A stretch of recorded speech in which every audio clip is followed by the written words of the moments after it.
Joining me now on the Daily Ledger Page 5 beat from Southern California, President of Wilsey Asset Management, Brent Wilsey. Brent, I'm talking positive news, good stuff. Like the jobs report that came out, followed the unemployment report, a really nice jobs report. Yeah, a great jobs report, Graham. And again, we had a gain of 196,000 jobs, well above the estimate of 175. What we look at, Graham, kind of smooth things out as a 3-month average, which was about 180,000. January was revised up. The big kicker was February. It was like 20,000 jobs. Right. That's revised up to 33,000 jobs. So things looking good. This shows that the economy is still strong, and that February number is just an outlier, not to worry about it. And this is one of the components that many people look at to tell us whether we're headed toward a recession or not. And that is whether employers are hiring and one of the unemployment number grows. And really, Brent, we're looking at effectively zero unemployment, are we not? I mean, we're down to what, 3.8%? That's effectively zero unemployment. Yeah, and I want people to understand, a lot of people say, oh, you know, this is not good and so forth.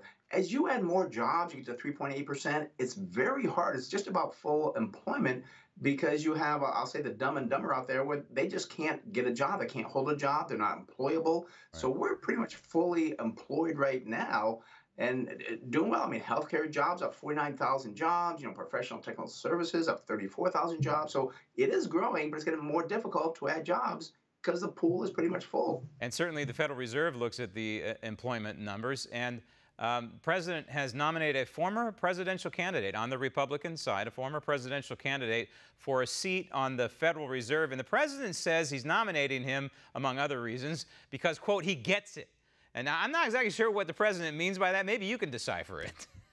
Yeah, I mean, what he gets is that he's a business person. And he does have some Fed experience. He was a Kansas City Fed from 1989 to 1996. But he gets it because he ran a business. And he knows that higher interest rates are difficult for a business because its cost of borrowing is much higher. So he does get it. I think that's what Trump is hoping for. I'm sure he realizes that back in 2014, Mr. Kane did talk about artificially low rates, that they should come up. I think we're in a different position right now, so I don't think he believes that.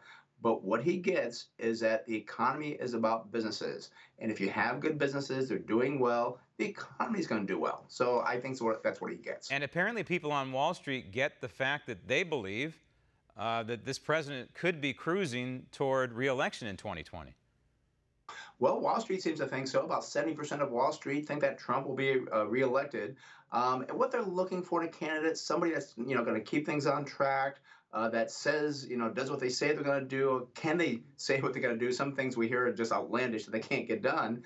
And Trump, President Trump's policies on business have been a real benefit. Whether you agree or disagree, they've been a real benefit to the economy and the financial markets. And I tell people, how can you have a good economy if businesses aren't doing well? It makes no sense to me.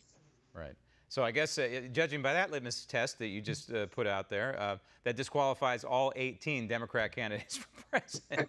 Well, what we are hoping for, it kind of pointed that out there, is that we are hoping for the Democrat would be Joe Biden, because if he gets, in there and he's a candidate, there's less effect on the market, so it wouldn't drop as much. Well, yeah. I don't think he's getting in, but when he gets nominated. But you may want to see this next segment, Brent, about Joe Biden before we discuss any further about him being in the White House. Brent, thank you. Want to see more videos like this? Click on the link below and subscribe to One America News on YouTube. And call your cable provider and kindly demand that One America News is added to your lineup. Call and subscribe today.